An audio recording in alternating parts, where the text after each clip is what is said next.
nas suas casas, né, nesta enchente terrível que destruiu muito no Rio Grande do Sul, né, que causou uma tragédia aí, mortes, né, centenas de mortes, milhares de pessoas deslocadas, né, centenas, né, de milhares aí, mais de meio milhão de pessoas, cerca de 50 mil pessoas estão em abrigos, né, não tem aonde ficar, não tem parente, local para poder se hospedar, enfim, local para ficar, muitas pessoas alugando imóveis, enfim, mas também foram muito prejudicados nessas inundações os solos das lavouras, né? E isso é um aspecto que não tem se destacado muito, mas o gerente de sustentabilidade da CIA Brasil, Serviço de Inteligência em Agronegócios, o Gustavo Reisler, ele destacou para a Rádio AGERT que produtores rurais, além dos prejuízos das fortes chuvas e inundações com perdas em animais, máquinas,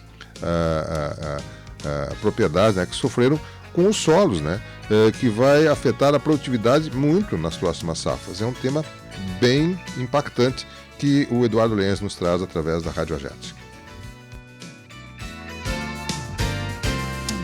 As fortes chuvas e inundações que estão ocorrendo no nosso estado, além dos prejuízos de perdas de animais, máquinas e propriedades, trazem também mais uma perda relevante para os produtores rurais, a questão dos solos das lavouras. Para sabermos mais do tema, vamos ouvir o gerente de sustentabilidade da CIA Brasil, Serviço de Inteligência em Agronegócios, Gustavo Reisler.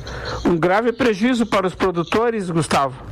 Olá, Eduardo. De fato um grave prejuízo para os produtores aí atingidos pelas fortes chuvas que nós temos observado aí nos últimos dias. Os prejuízos aí, eles a priori, eles podem ter uma esfera de alcance muito grande, né, em questão econômica e até em questão temporal, né, pensando na questão de que esses solos que vêm sendo fortemente atingidos pelas chuvas, pelas enxurradas, pelos alagamentos, eles podem levar um bom período de tempo para serem plenamente recuperados.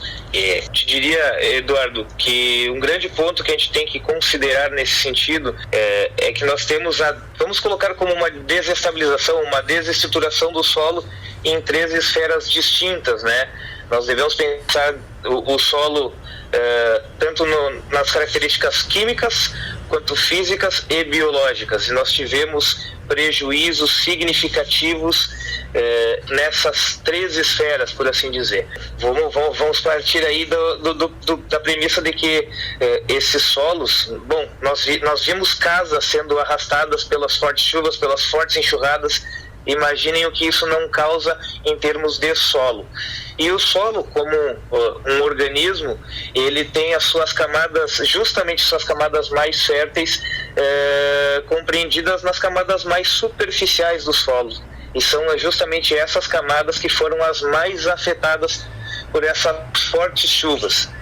Então, nesse sentido, nós estamos perdendo a camada com maior fertilidade, ou seja, vai ser necessário um investimento, um reinvestimento para recuperar a fertilidade. Esse é o primeiro ponto, que é o que eu falei das características químicas do solo. Vão ter muitos solos que vão ser afetados fisicamente também, sem dúvida nenhuma, passando até, inclusive, aí por processos onde nós vamos passar a encontrar solos mais compactados. Perfeito? E também o terceiro ponto que a gente comentou aqui das características biológicas do solo, toda essa microbiota, né, toda essa biologia do solo que está justamente nessas camadas mais ativas, mais trabalhadas, também foram muito afetadas em função dessas chuvas. Então nós vamos precisar agora de um esforço, né, técnico e da aplicação de tecnologias justamente para realizar essa recuperação dos solos a médio e longo prazo. Gustavo Reisler, gerente de sustentabilidade da CIA Brasil. Esse solo prejudicado já vai afetar a cultura do trigo que deveria ser plantada em breve? Sem dúvida nenhuma, Eduardo. Essa perda de fertilidade, né, essa perda de todas as características, ela já afeta diretamente agora as próximas safras. A tendência quando se perde fertilidade do solo, a tendência é que, não se repondo esses nutrientes do solo, a produtividade média observada tende a baixar, certo? Nesse sentido, então, nos próximos momentos aqui, nas próximas safras, nós vamos precisar sim de investimentos, né? Não só em fertilizantes, mas também em técnicas, tecnologias. E aqui, Eduardo, eu citaria 2 ou 3, ao menos, que são fundamentais nesse processo de recuperação dos solos. Bom, elencando como primeiro o plantio direto, né, um sistema de plantio direto, assim chamado, onde tem pouco revolvimento do solo. E por que essa técnica, ou a aplicação dessa técnica é importante? Nós precisamos proteger o nosso solo, né? E quando nós temos um sistema de plantio direto sendo aplicado na prática, nós observamos que o solo ele tende a estar mais protegido em função de ter uma cobertura constante ao longo de todo o ano. A segunda prática seria a rotação de culturas, justamente para fomentar essa retomada da atividade biológica do solo, né? Trazer uma riqueza para a microbiota do solo, principalmente. E eu citaria, eventualmente, a aplicação de técnicas da própria agricultura de precisão. Por quê? O que nós tendemos a ver a partir de agora é a formação de manchas de fertilidade ao longo das nossas áreas de lavoura, de área de pecuária, ao longo dos solos do Rio Grande do Sul. Então, vai sim se precisar entender que agora nós vamos ter uma formação no que diz respeito à fertilidade, principalmente muito mais heterogênea. Essa heterogeneidade ela vai demandar, por exemplo, dentro da própria agricultura de precisão, a aplicação de insumos em taxa variável, né? Então, eu diria que essa tríade de técnicas é um bom ponto de partida para se pensar em recuperação dos solos no Rio Grande do Sul que foram fortemente afetados. É possível, com o investimento, já deixar o solo em melhores condições para a safra 2024-2025? Em algum nível, sim, mas eu te diria que, acima de tudo, vai depender de uma série de fatores que são específicos de cada região, de clima, de relevo.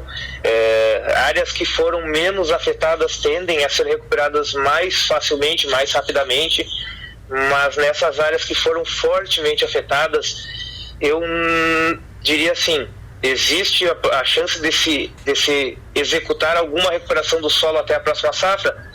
Sim, mas em sua totalidade talvez não, porque fertilidade do solo, propriamente dita, acúmulo de matéria orgânica, que é um ponto-chave na questão da fertilidade também, são processos que tomam bastante tempo, né, para poderem ser plenamente executados e ter, então, assim, se observar a campo a condição prévia a toda essa catástrofe que assolou o Rio Grande do Sul. Infelizmente, a produtividade das lavouras vai cair. Não necessariamente. Esse é um ponto a se ressaltar, Eduardo. Pode sim se observar uma tendência de queda na produtividade nessas áreas mais afetadas, mas se aplicando práticas, utilizando uma adubação adequada, conforme a necessidade dos solos nesse momento, principalmente, e das culturas, a gente pode chegar a números ou a produtividades muito similares ao que vinha sendo observado. Claro, também nós temos outros pontos, né, que precisam ser considerados nesse sentido, que é o próprio clima. A gente não tem certeza de como será a questão climática para as próximas safras. A questão é que o tempo é muito curto. Sim, o tempo é curto para se fazer essa construção a pleno, né, essa reconstrução da fertilidade. Mas entendo que agora é um momento de sermos resilientes e pensarmos a médio e longo prazo. Ouvimos o gerente de sustentabilidade da CIA Brasil, Serviço de Inteligência em Agronegócios, Gustavo Reisler. Para a Rádio Agerte, Eduardo Liães. Obrigado, Eduardo, pelas informações. E é claro que isso é preocupante, né? E são coisas que vai vir muita coisa ainda que a gente vai se preocupar com esses reflexos dessa enchente catastrófica, né, que nós tivemos. Nós vamos, claro, na medida que elas forem chegando e ampliando. Num primeiro momento era a questão de vidas, né? Num segundo momento de reconstrução dos locais, né? E depois de uma questão de retomada econômica das atividades, né? E dentre elas está o agronegócio, a agricultura, né? E você viu aí a tragédia que foi também nesses locais destruídos, né? Os locais que eu passei ali no Vale do Taquari, as margens dos rios, não existe mais nada, né? Não existe mata, não existe solo, não existe nada, levou tudo por diante naquelas margens ali em vários locais. 10h15, você está com o Tupã, o programa Variedades, que vai a um rápido intervalo comercial.